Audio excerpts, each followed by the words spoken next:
आनंदीबेन पटेल, मुख्यमंत्री श्रीमान योगी आदित्यनाथ जी, हमारे दोनों उप मुख्यमंत्री में मंत्रिमंडल के और सहयोगीगण, मथुरा की सांसद बहन हेमा मालिनी जी और मेरे प्यारे ब्रजवासियों, सबसे पहले तो मैं आपकी क्षमा चाहता हूं क्योंकि मुझे आने में विलंब हुआ, क्योंकि मैं राजस्थान में चुनाव के मैदान में था और उस मैदान से अब इस भक्ति वातावरण में आया हूं। मेरा सौभाग्य है कि मुझे आज ब्रज के दर्शन का अवसर मिला है, ब्रजवासियों के दर्शन का अवसर मिला है, क्योंकि यहां वही आता है जहां श्री कृष्ण और श्री जी बुलाते हैं। ये कोई साधारण धरती नहीं है, ये ब्रज तो हमारे श्यामा श्यामजू का अपना धाम है। ब्रज लालजी और लाडली जी के प्रेम का साक्षात अवतार है। ये ब्रज ही है जिसकी रज भी पूरे संसार में पूजनीय है। ब्रज की रज रज में राधा रानी रमी हुई है, यहां के कण कण में कृष्ण समाये हुए हैं। और इसलिए हमारे ग्रंथों में कहा गया है, सप्तद्वीपेषु यत् तीर्थ भ्रमणात् च यत् फलम प्राप्यते च अधिकम तस्मात् मथुरा भ्रमणीयते।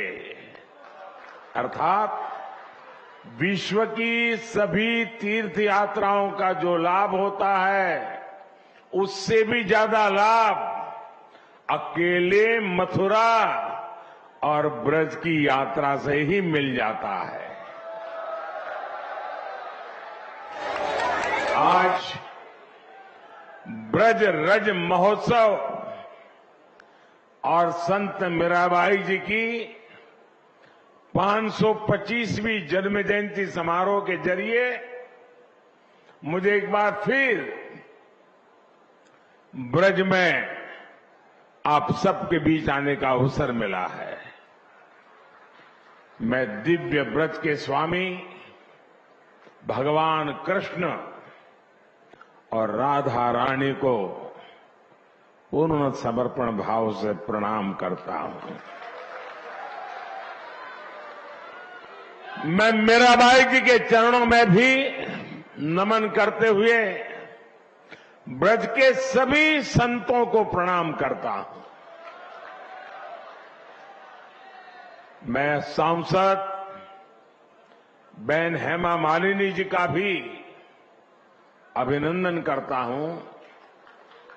वो सांसद तो है, लेकिन ब्रज में वो रम गई है। हेमा जी न केवल एक सांसद के रूप में ब्रज रस महोत्सव के आयोजन के लिए पूरी भावना से जुटी हैं, बल्कि खुद भी कृष्ण भक्ति में सरोबार यानी होकर प्रतिभा और प्रस्तुति से समारोह को और भव्य बनाने का काम करती।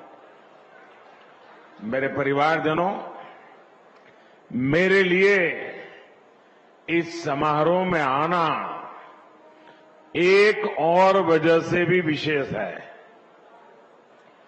भगवान कृष्ण से लेकर मीराबाई तक ब्रज का गुजरात से एक अलग ही रिश्ता रहा है।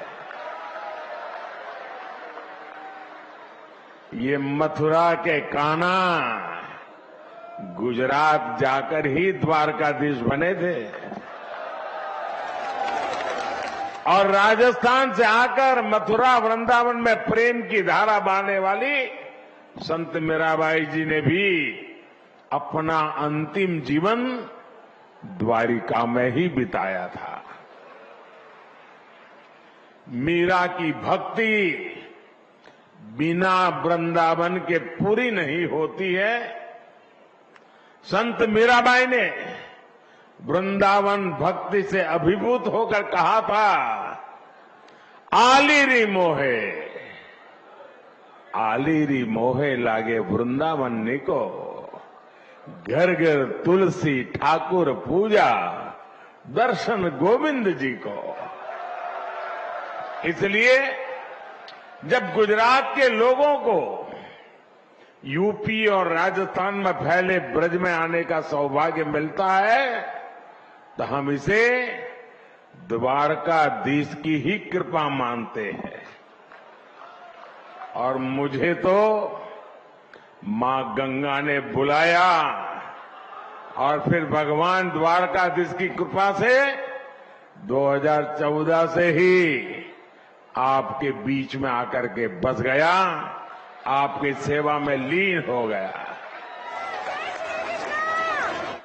मेरे परिवारजनों, मीराबाई का 525वां जन्मोत्सव केवल एक संत का जन्मोत्सव नहीं है, ये भारत की एक संपूर्ण संस्कृति का उत्सव है। ये भारत की प्रेम परा का उत्सव है।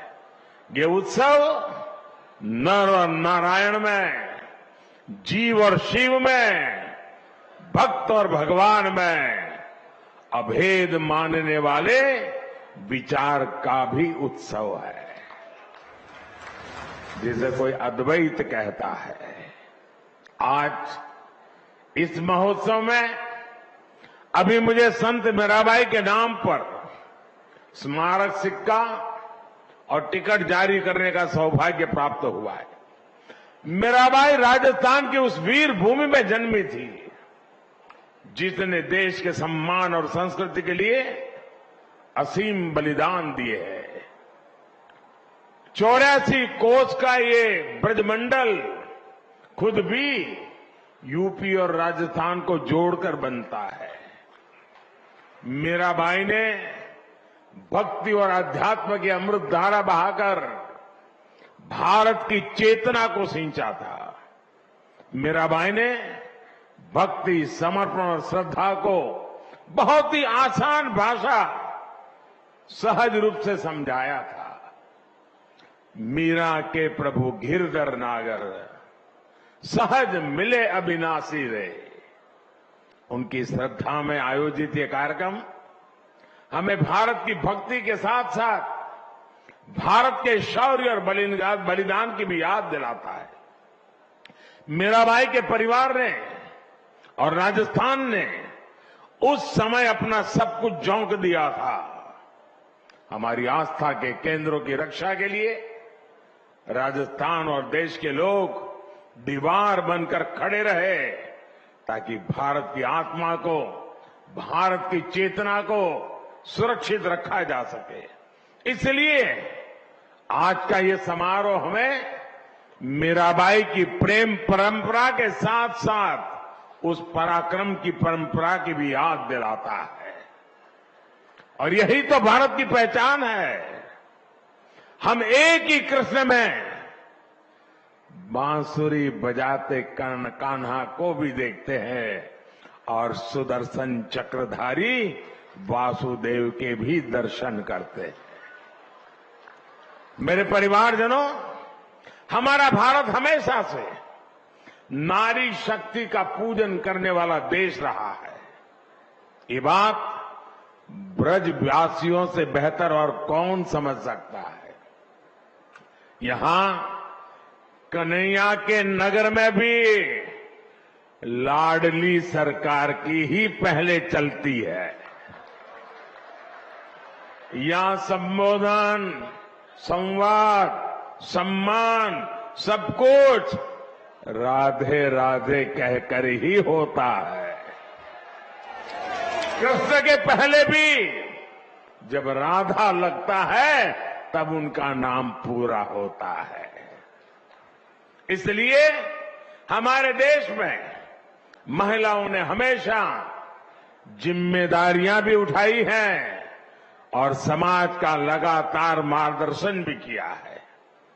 मीराबाई जी इसका भी एक प्रखर उदाहरण रही है। मीराबाई जी ने कहा था, जेतई दिसई धरनी गगन बीच, तेता सब उठ जासी, इस देही का गर्व ना करना, माटी में मिल जासी। यानी तुझे इस धरती और आसमान के बीच जो कुछ दिखाई दे रहा है, इसका अंत एक दिन निश्चित है।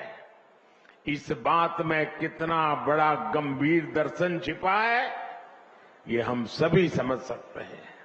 साथियों, संत मीराबाई जी ने उस कालखंड में समाज को वो राह भी दिखाई जिसकी उस समय सबसे ज्यादा जरूरत थी। भारत के ऐसे मुश्किल समय में मीराबाई जैसी संत ने दिखाया कि नारी का आत्मबल पूरे संसार को दिशा देने का सामर्थ्य रखता है। उन्होंने संत रविदास को अपना गुरु माना और खुलकर कहा भी, गुरु मिलिया संत गुरु राव रविदास जी, दीनी ज्ञान की गुटकी। इसलिए मीराबाई मध्यकाल की केवल एक महान महिला ही नहीं थी, बल्कि वो महान समाज सुधारकों और पथ प्रदर्शकों में से भी एक रही। साथियों, मीराबाई और उनके पद वो प्रकाश है जो हर युग में, हर काल में उतने ही प्रासंगिक है। अगर हम आज वर्तमान काल की चुनौतियों को देखेंगे तो मीराबाई हमें रूढ़ियों से मुक्त होकर अपने मूल्यों से जुड़े रहने की सीख देती है। मीराबाई कहती हैं, मीरा के प्रभु सदा सहाई, राखे विघन हटाए, भजन भाव में मस्त डोलती, गिरधर पै बलि जाए। उनकी भक्ति में सरलता है पर दृढ़ता भी है। वो किसी भी विघ्न से नहीं डरती है, वो सिर्फ अपना काम लगातार करने की प्रेरणा देती है। मेरे परिवारजनों, आज के इस अवसर पर मैं भारत भूमि की एक और विशेषता का जरूर जिक्र करना चाहता हूं। ये भारत भूमि की अद्भुत क्षमता है कि जब जब उसकी चेतना पर प्रहार हुआ, जब जब उसकी चेतना कमजोर पड़ी, देश के किसी न किसी कोने में एक जागृत ऊर्जा पुंज ने भारत को दिशा दिखाने का लिए संकल्प भी लिया, पुरुषार्थ भी किया। और इस पुण्य कार्य के लिए कोई योद्धा बना तो कोई संत बना। भक्ति काल के हमारे संत इसका अप्रतिम उदाहरण है। उन्होंने वैराग्य और विरक्ति के प्रतिमान गढ़े और साथ ही हमारे भारत को भी गढ़ा। अब पूरे भारत को देखिए, दक्षिण में आलवार संत और नायनार संत थे, रामानुजाचार्य जैसे आचार्य थे। उत्तर भारत में तुलसीदास, कबीरदास, रविदास और सूरदास जैसे संत हुए। पंजाब में गुरु नानक देव हुए। पूरब में बंगाल के चैतन्य महाप्रभु जैसे संतों का प्रकाश तो आज पूरी दुनिया में फैल रहा है। पश्चिम में भी गुजरात में नरसिंह मेहता, महाराष्ट्र में तुकाराम और नामदेव जैसे संत हुए। सबकी अलग अलग भाषा, अलग अलग बोली, अलग अलग रीति रिवाज और परंपराएं थी, लेकिन फिर भी सबका संदेश एक ही था, उद्देश्य एक ही था। देश के अलग अलग क्षेत्रों से भक्ति और ज्ञान की जो धाराएं निकली, उन्होंने एक साथ मिलकर पूरे भारत को जोड़ दिया। और साथियों, मथुरा जैसा ये पवित्र स्थान तो भक्ति आंदोलन की इन विभिन्न धाराओं का संगम स्थान रहा है। मलुकदास, चैतन्य महाप्रभु वल्लभाचार्य, स्वामी हरिदास, स्वामी हित हरिवंश प्रभु जी जैसे कितने ही संत यहां आए। उन्होंने भारतीय समाज में नई चेतना फूकी, नए प्राण फूके। ये भक्ति यज्ञ आज भी भगवान श्री कृष्ण के आशीर्वाद से निरंतर जारी है। मेरे परिवारजनों, व्रत के बारे में हमारे संतों ने कहा है, वृंदावन सो वन नहीं, नंदगांव सा गांव, बंसी वट सो वट नहीं, कृष्ण नाम सो गांव। अर्थात वृंदावन जैसा पवित्र वन कहीं और नहीं है, नंदगांव जैसा पवित्र गांव नहीं है, यहां के वंशी वट जैसा वट नहीं है, और कृष्ण के नाम जैसा कल्याणकारी नाम नहीं है। ये व्रज क्षेत्र भक्ति और प्रेम की भूमि तो है ही, ये हमारे साहित्य, संगीत, संस्कृति और सभ्यता का भी केंद्र रहा है। इस क्षेत्र ने मुश्किल से मुश्किल समय में भी देश को संभाले रखा, लेकिन जब देश आजाद हुआ तो जो महत्व इस पवित्र तीर्थ को मिलना चाहिए था, दुर्भाग्य से वो नहीं हुआ। जो लोग भारत को उसके अतीत से काटना चाहते थे, जो लोग भारत की संस्कृति से, उसकी आध्यात्मिक पहचान से विरक्त थे, वो आजादी के बाद भी गुलामी की मानसिकता नहीं त्याग पाए। उन्होंने ब्रज भूमि को भी विकास से वंचित रखा। भाई और बहनों, आज आजादी के अमृत काल में पहली बार देश गुलामी की उस मानसिकता से बाहर आया है। हमने लाल किले से पंच प्राणों का संकल्प लिया है। हम अपनी विरासत पर गर्व की भावना के साथ आगे बढ़ रहे हैं। आज काशी में विश्वनाथ धाम भव्य रूप में हमारे सामने है। आज उज्जैन के महाकाल महालोक में दिव्यता के साथ साथ भव्यता के दर्शन हो रहे हैं। आज केदार घाटी में केदारनाथ जी के दर्शन करके लाखों लोग धन्य हो रहे हैं। और अब तो अयोध्या में भगवान श्री राम के मंदिर के लोकार्पण की तिथि भी आ गई है। मथुरा और ब्रज भी विकास की दौड़ में पीछे नहीं रहेंगे।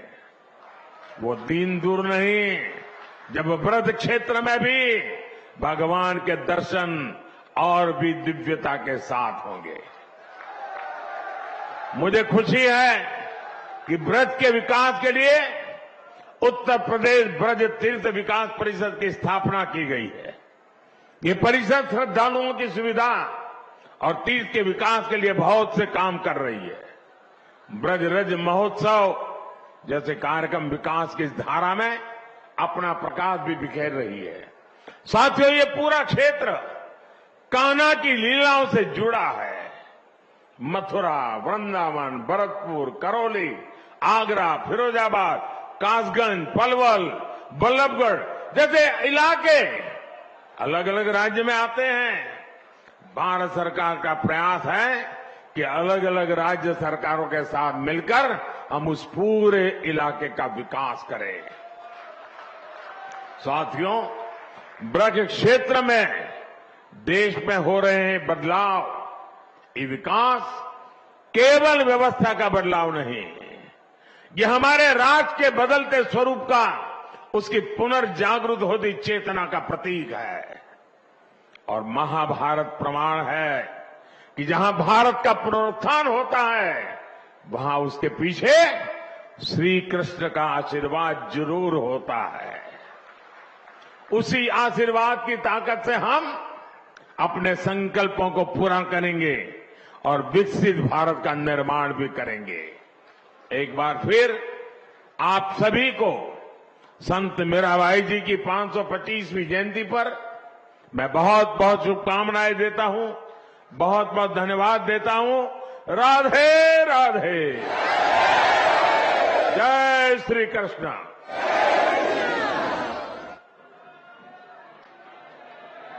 बहुत बहुत आभार माननीय प्रधानमंत्री श्री नरेंद्र मोदी जी का।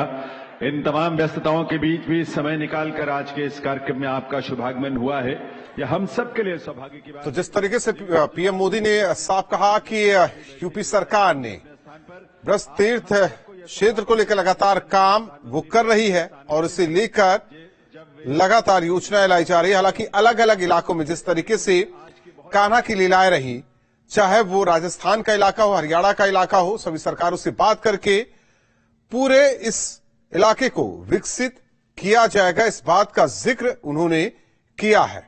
हर एक बात का पीएम ने जिक्र किया। किस तरह से नारी शक्ति की बात हो तो इस जगह पर मथुरा में श्री कृष्ण का नाम लेने से पहले लोग राधे राधे कहते हैं, उसे नारी शक्ति से उन्होंने जोड़ा।